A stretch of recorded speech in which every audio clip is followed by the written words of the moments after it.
Hello guys, welcome to our channel the Calcutta junction. আমি রিতম। আজকে আমার দিদি স্কুল লাইফের বেস্ট ফ্রেন্ড অলিদির বিয়ে, সেই জন্য আমরা সবাই এখন রেডি হচ্ছি। আর ইনি হলেন আজকের সব থেকে ক্ষুদে আমন্ত্রিত সদস্য মিন্টি। তো ফাইনালি আমরা সবাই রেডি, এখন আমরা যাব হচ্ছে অলিদির বিয়েতে। আর নিচে আমার বন্ধু ওয়াহিদ দাঁড়িয়ে আছে গাড়ি নিয়ে। তো এই হচ্ছে আমার বন্ধু ওয়াহিদের গাড়ি। ওয়াহিদ একেবারে বিকাল 5টার সময় এসে গেছিল, যাতে আমার দিদিদের অলিদির বিয়েতে যেতে সমস্যা না হয়, দেরি না হয়।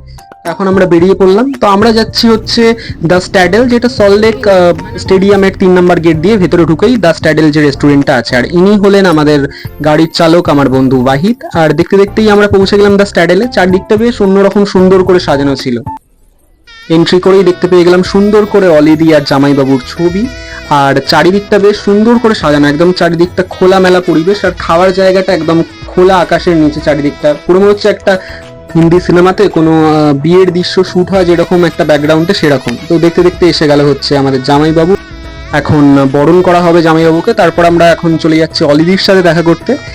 যখন অলিদির সাথে দেখা করতে যাচ্ছি, দেখলাম যে দিদিরা সব রেডি, অলিদিও একেবারে রেডি। অলিদিকে বললাম কিছু সাক্ষাৎকার দিতে চাও? অলিদি বললো না, এখন আমার এন্ট্রি শুট করা হবে। তো সেই জন্য এখন অলিদি চলে যাচ্ছে এন্ট্রি শুটের জায়গায়। যেহেতু অলিদির এন্ট্রি শুট করতে চলে যাচ্ছে, তো আমি ভাবলাম তোমাদের আরো চারিপাশটা বেশ সুন্দর করে ঘুরিয়ে দেখাই। আমার কাছে সব থেকে ইউনিক লাগলো এই জায়গাটা। এটা হচ্ছে ছাদনাতলা, চারদিকে একদম গোলাপ ফুল দিয়ে, নানা রকমের ফুল দিয়ে মুড়ে ফেলা হয়েছে। বেশ ইউনিক লাগলো আমার কাছে ব্যাপারটা, তাই আমি এখানেই বেশ ভালো করে ভিডিও তুললাম। আর এই হলো বিয়ের আসরের যে মেন ঢোকার গেট, সেখানে এখানেও বেশ সুন্দর অনেক ফুল দিয়ে সাজানো হয়েছে। তো অলিদির এন্ট্রি শুটের আগে দেখি যে দিদিরা নিজেদের মধ্যে ফটোশুট শুরু করে দিয়েছে, নানা করে 40-50টা ছবি তো তুললো। তো আমি ভাবলাম এখানে থেকে আমার কাজ নেই, দিদিরা নিজেদের মধ্যে ছবি তুলুক। তাই আমি চলে এলাম এখানে স্টার্টার কাউন্টারে।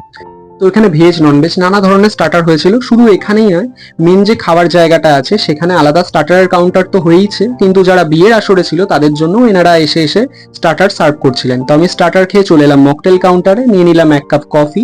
তো কফিটা খেতে বেশ অন্যরকম লাগলো আমার কাছে। তারপর আবার বিয়ের আসরে ঢুকে দেখি যে দিদিদের এখনো ছবি তোলা শেষ হয়নি, নানা করে আমার তো মনে হয় এতক্ষণে 70-80টা ছবি হয়ে গেছে। তো দিদিদের ফাইনালি এখন ছবি তোলা হলো। তো এখন ঋত্বিকা দি আর ছোট্ট মিন্টিটা আলাদা করে একটা ছবি তুলে দিলাম, আর ক্লিপের মধ্যেও কিছুটা আমি নেওয়ার চেষ্টা করলাম। তো দিদিরা ছবি তোলা শেষ করে এখন বললো যে আমরাও একটু খাবারের কাউন্টারের দিকে যাই। তো দিদিরা যখন ছবি তুলছিল, মোটামুটি আমার স্টার্টার খাওয়া হয়ে গেছিল। এখন দিদিদের নিয়ে চলে এলাম স্টার্টার কাউন্টারে। তো দিদিরা নিয়ে নিল ননভেজ স্টার্টার।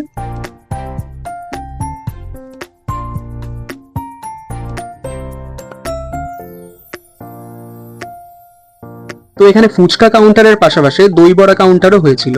আমি ফুচকা খেয়েছি, আর দিদির যেহেতু ফেভারিট ছিল দই বড়া, তো দিদি খেয়েছে দই বড়া। আর তোমাদের ঠিক যেমনটা বলেছিলাম, এখানে খাওয়ার জায়গাটা একদম অন্যরকম করে সাজানো হয়েছে, একদম খোলা আকাশের নিচে, বেশ অন্যরকম লাগছিল। আর আমি যেহেতু দিদিরা যখন ছবি তুলছিল, মকটেল কাউন্টার থেকেও অলরেডি মকটেল ট্রাই করে এসেছি। তো এখন দিদিদের নিয়ে চলে এলাম মকটেল কাউন্টারে। তো দিদিরা নিয়ে নিল হচ্ছে চকলেট শেক, যেটা সুপর্ণা দিত্য স্পেশালি খুব ভালো লাগছিল। তারপর তোমাদের দেখাবো এখানে স্যালাড কাউন্টারটা। এখানে বেশ নানা ধরনের স্যালাড হয়েছিল, অনেক ধরনের স্যালাড যেটা আমি দেখলাম। তারপর এলাম এই কাউন্টারটার সামনে, যেখানে দেখতে পেলাম যে একদম লাইভ রুমালি রুটি বানানো হচ্ছে। আর এছাড়াও এখানে আরো অনেক খাবারের কাউন্টার আছে, যেটা তোমাদের এখন আমি ঘুরিয়ে দেখাবো। কারণ আমার বন্ধু ওয়াহিদ, যার গাড়িতে করে আমরা এখানে এসেছি, তো সে আমাদের এখানে ড্রপ করে দিয়ে তার নিজের কিছু কাজ সারতে গেছে। তো আমি ভাবলাম যে সে আগে আসুক, তো তার সাথেই একেবারে ডিনারটা করতে বসবো। সেই কারণে আমি ভাবলাম যে আশেপাশের ভিডিও ক্লিপগুলো আগে নিয়ে নিই, যাতে আমি সমস্তটাই তোমাদেরকে আমার ব্লগের মাধ্যমে দেখাতে পারি।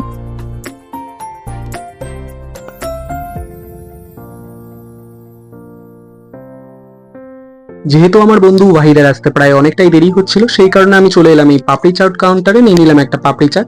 আর এছাড়াও এখানে আরো অনেক ধরনের কাউন্টার ছিল, যেমন দেখতে পেলাম একটা বড়াপাও কাউন্টার, যেখানে একদম ফ্রেশ বড়াপাও তৈরি করা হচ্ছিল। এছাড়াও ছিল পাস্তা কাউন্টার।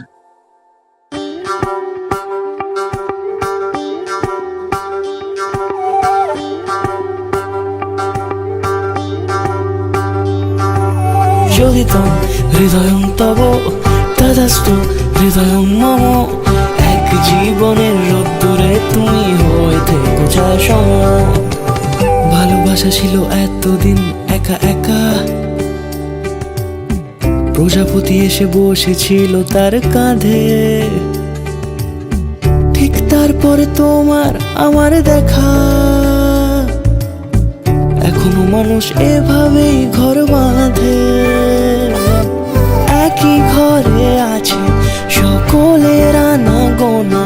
সকলে থাকলে ঘর বড় হয় আরো। আর কোনোদিনও কোথাও যাচ্ছ না, না না কোনোদিনও কোথাও যাচ্ছ না, এবার কেবল কাছেই থাকতে পারো।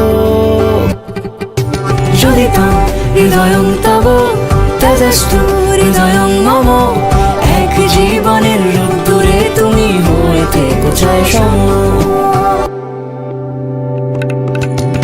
প্রজাপতি ঘরে বাড়ি ও বাড়ি রোজ, কত জানলায় কত যে গল্প থাকে।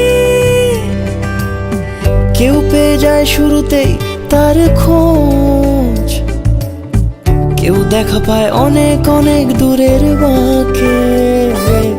তবু ভালোবাসা কখনো হয় না খালি, মন ভেঙে গেলে সানাই সুতোয় জোড়ে। তুমি আমি আর কাহিনী রূপশালী, তুমি আমি আর কাহিনী রূপশালী।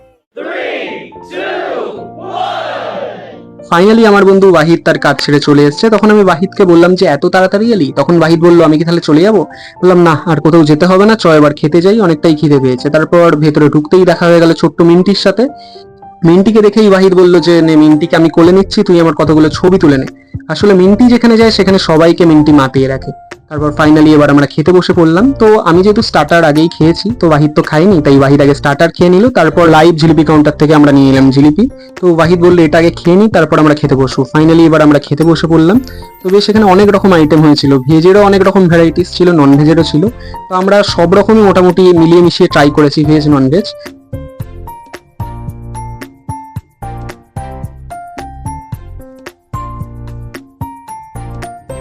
ফাইনালি এখন আমাদের সকলের খাওয়া দাওয়া শেষ। তো এখন ঋত্বিকা দি বললো যে এখন অলিদির যে সিংহাসনটা যেখানে অলিদি বসেছিল, তো সেই জায়গাটা ফাঁকা, তো সেই জন্য আমাকে ঋত্বিকা দি বললো যে আগে আমার ভালো ভালো কতগুলো ছবি তুলে দে। তো ঋত্বিকা দি মোটামুটি 20-30টা ছবি আমাকে দিয়ে তোলালো। তো ঋত্বিকা দিকে এখানে একা একা ছবি তুলতে দেখে আমার দিদিরাও এখানে চলে এলো।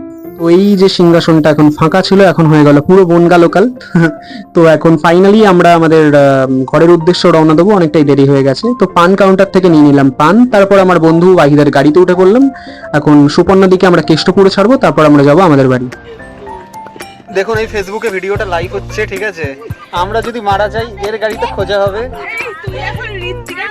গাড়ি এ চালাচ্ছে,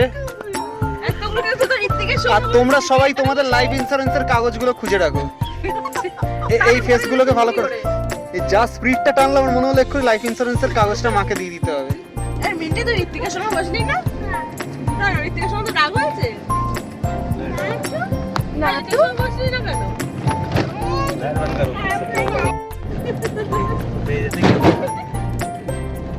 ওভার এক্সাইটেড হয়ে চালাতে হবে না তোকে।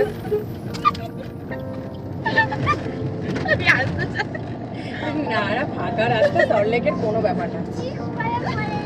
এই যে আমরা রাইডে চড়তেছি, রাইডে বুঝছো? তো সুপর্ণা দি আর ঋত্বিকা দিকে আমরা তাদের বাড়িতে ছাড়ার পর এখন আমরা যাচ্ছি আমাদের বাড়ির উদ্দেশ্যে। তো তোমাদের যদি এই ব্লগটা ভালো লাগে তাহলে অবশ্যই লাইক করো আমার ভিডিও আর সাবস্ক্রাইব করো আমার YouTube channel the Calcutta junction. Thank you guys.